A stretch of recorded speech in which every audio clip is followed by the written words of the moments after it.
Hey friends and family, I want to respond to Cult Leader 1 Million, I believe that's how you say the name, to his first thread about concert memorabilia and concert stuff. And I have a lot of stuff, but I can't necessarily always find it. So I just got some things that I consider choice that I really wanted to share. So this is what I could find today to show. And I'll start with the smallest and then just a few things. First, we have this Peter Gabriel pin.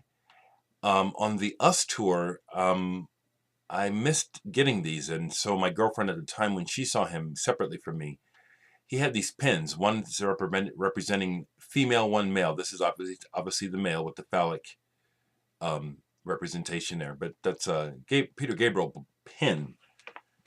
Um, this summer, I saw Yellow Magic Orchestra, band that I love and didn't think I'd ever get to see. Played in America for the first time in 30-something years. Yoko Ono was the special guest. And so I picked up this post-YMO pin, which is, well, the band had broken up a long time ago. And so when they got back together, it was like, well, we're YMO, but we're not YMO. It's like we're post-YMO. Or for a while, it was YMO, not YMO. So I got this pin. I've seen Deerhoof 3 times. And one of those times, they were some of the swag they were giving away were magnets for your refrigerator. So I got a Deerhoof magnet for my fridge. Offend Maggie, that's the tour this is from. Okay, a few more things. I've seen Porcupine Tree four times now. I only got to meet John Wesley. I've gotten close to meeting Steven Wilson. He walked right past me, and just to look in his face, it was like, don't bother me right now. So I didn't, you know what I'm saying? But I was this close to him, you know what I'm saying? And it's just like, well, okay, I can see, Steve, leave your ass alone. I was backstage, and I left him alone. But at one of the shows, I think it was in Seattle, I bought some merch, and I bought like a collector's item album from Jansen Barbieri that one of the road crew had put up for sale out of his personal collection. I paid $50 for it, and you know, I found it for much cheaper later on, but because he said I won't sell it for less, but I really need the money, I'll throw this in for you. So he gave me a Gavin Harrison drumstick. And what's nice is he didn't just give me a Gavin Harrison drumstick, it's used. Gavin Harrison used this baby. And if you know music, you know that Gavin Harrison is a world-class drummer, whether you like his style or not. He is quite the technician. He can really play those drums. So this is a very, very, very happy to have this in my memorabilia collection. The only way I can show this to you is to show it to you. Back in the day, I used to play a Gibson Grabber bass, and this is what's left of it because when we played with the Dead Kennedys, when REF played with Dead Kennedys, it was just one of those nights. It was just really special. And even though I was poor as hell, at the end of our set, I smashed my bass because it was just it was a rock and roll moment. I mean, I felt it. And Jello Biafra became a friend of mine. I don't stay in touch with him. He's a little caustic. I like him, but he's a little caustic. It's like, if you have any sort of conscience, it's like, well, join my cause. And it's like, I ain't like that, But anyway, he told me, you guys really gave Dead Kennedys a run for the money in Omaha, RAF. And he said, I haven't been on many shows where I was afraid that the opening band would blow us away, and you guys almost blew us away. And that's not me saying it. That's Jello Biafra told me that. And this was the bass I was playing. But anyway, here's some other memorabilia. And one of the things I want to show you in particular is one of my REM backstage passes, 1985. Okay, that's one of my backstage passes. Then also more just stuff, where's the NoFX? Yeah, there's a NoFX sticker. Short Dogs Grow. A lot of punk bands I played with, local bands as well as, Corpus Vile is one. I remember NBF. Damon. Anybody remember that band? Das Damon. They were on SST, I think, for a while. We played with them. And the back is Effigies. Yeah, the Effigies. Put on a great show. I think that's a Chicago band. So that's another thing with some memorabilia on it. Got a couple more things to show. Some t-shirts. I just wanted to show this one because it was designed kind of for me, because there was no Peter Gabriel t-shirts at the time of this. And so this was made for me.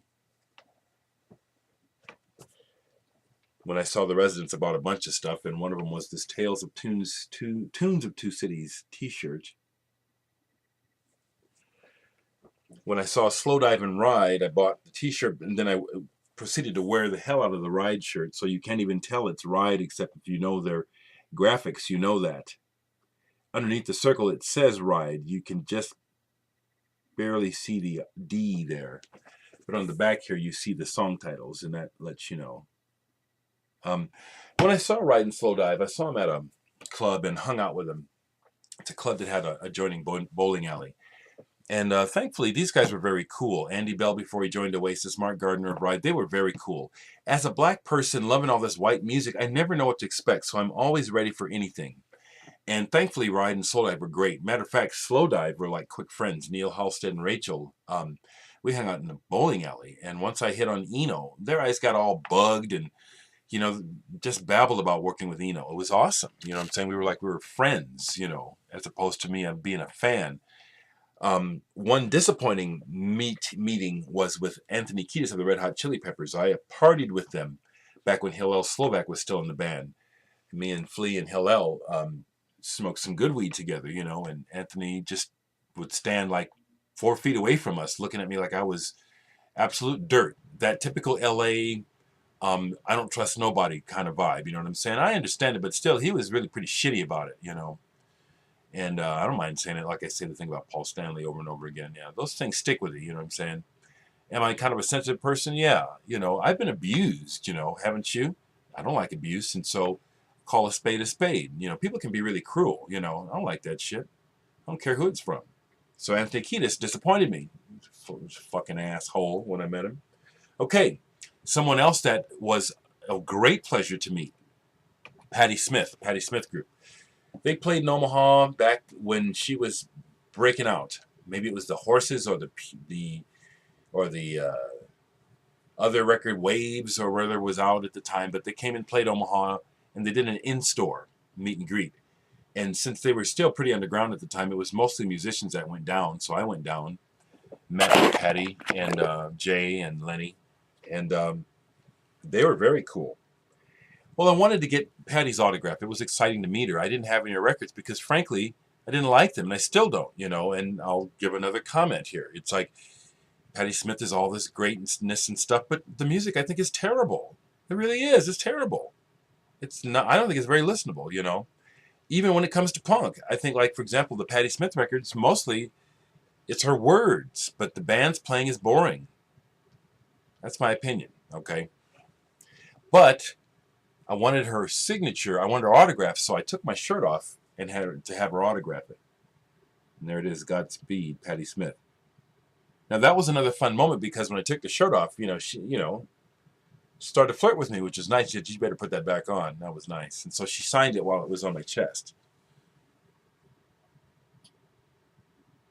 Has a lot of meaning to me. I recognize Patti Smith's greatness. I recognize the iconoclastic weight of her actions, of the doors and barriers that she and other musicians broke down, like Lou Reed. I still can't stand listening to them. I still think there's much, much better music to be heard above and beyond all those words that are so freaking important. Okay, that's my rant. Last t-shirt I'll show, just as important as the Patti Smith, met the Ramones a bunch of times, to the point that even though Johnny Ramone was out and out racist and was really obvious about it, he was nice to me and remembered me. And, hey, you know. So this is my shirt. When I met him the second time, I got them all to sign it. So as you can see, there's Dee Dee, there's Marky, Johnny right in the middle, and Joey Ramone. And Joey was always out of it whenever I saw him on some kind of pills, sweating, white as a ghost, with the leather jacket on, just sweating and just looking like he's scared out of his mind. You know what I'm saying? Bless his soul. Probably the original freak of rock and roll. You know what I'm saying? Bless his soul. He was so uncool, he was cool. And, I think that's really why the Ramones never broke big, is because it's that same thing. When it comes to the larger masses of people, it's not about the music. It's about sex. Ooh, he's cute. Ooh, she's pretty. Ooh, I'd like to screw them. Ramones, you don't want to screw the Ramones, especially Joey. That's why they didn't become household names, because they weren't fuckable. I'll tell it like it is, whether somebody likes it or not. That stuff I was telling you about Todd Rundgren and the shenanigans that go on behind the scenes with business and entertainment, it's all true, folks. I can tell you some pretty graphic stories about me personally, as well as stories that people have told me, as well as recounting stories that have been written up in the rock and roll history. The reason why it continues is because of that general response that, oh, it really happens? Oh, does that really happen? You better believe it does. You want something, the first thing the exec with the money wants is a piece of your ass, literally, okay? And I think the thing that's really got me going on this is just watching all the scandal with Herman Cain and Sandusky and the sports stuff, and it's like, folks, don't you know, as a mental health worker, I know from experience, 30 plus years working with people, that's the tip of the iceberg. We have an epidemic of abuse in this country for generations. And the reason why it goes on is because of privilege. If you have money and privilege, you can do any damn thing you want to. You pay people off. You know what I'm saying? You insulate yourself. Yeah, I know I just got off the subject, but it's important for you to understand why I say the things I'm saying. I'm trying to shed some light on some shit. It's like, man, the only reason why these things go on is because we keep acting like they don't. We could stop it if we would actually open up a dialogue and really start protecting our children instead of talking shit. Do you feel me, people? Okay, last thing I want to show is I finally got to see Pink Floyd on the Division Bell tour, which was 1994, and it was well worth it. It really was worth it. I saw everyone except for Roger Waters and Syd Barrett. I've seen Roger Waters since then, but I saw Nick Mason, Richard Wright, and I saw David Gilmour play together, and it was phenomenal. And bought one of the classy seats so I could get up close. And so one of the things that you got, this was I think Kemper Arena outdoors in Kansas City, you got a cushion, and people were stealing people's cushions. It was crazy. It was, man, people can be fucked up. That's why I say these things, as wonderful and as divine as we are, we're some of the cruelest, just most hateful fuckers, to each other. And people were just ripping these off. People would get up to clap and somebody would take the cushion and run. What the fuck? So I held on to mine for dear life so I could show you. I still have it. Here's my Pink Floyd cushion. And it had the little zipper bag that when you sit on the cushion like this, and here's your bag for all of your concessions and stuff, your pipe, your paper, your dope, your smoke, you know what I'm saying? Ain't nobody gonna act like a fool, like we don't know what's going on. You get high when you listen to Pink Floyd. When you go see the Pink Floyd, you drop a bunch of acid and smoke as much weed as you can fucking get in your system. That's just what I did. And was it fun? Hell yes. Should I be concerned about some of you parents or some of you people that are concerned about me sending the wrong message? Hell no, I'm telling the truth, people. We can't fool people into telling a lie and thinking it's going to make things better. That's the truth. We like to get high, people. Pink Floyd is a great band to get high with. See live. This was great. So Cult Leader 1 million, that's my answer to your thread. And glad you're a part of the vinyl community, my brother.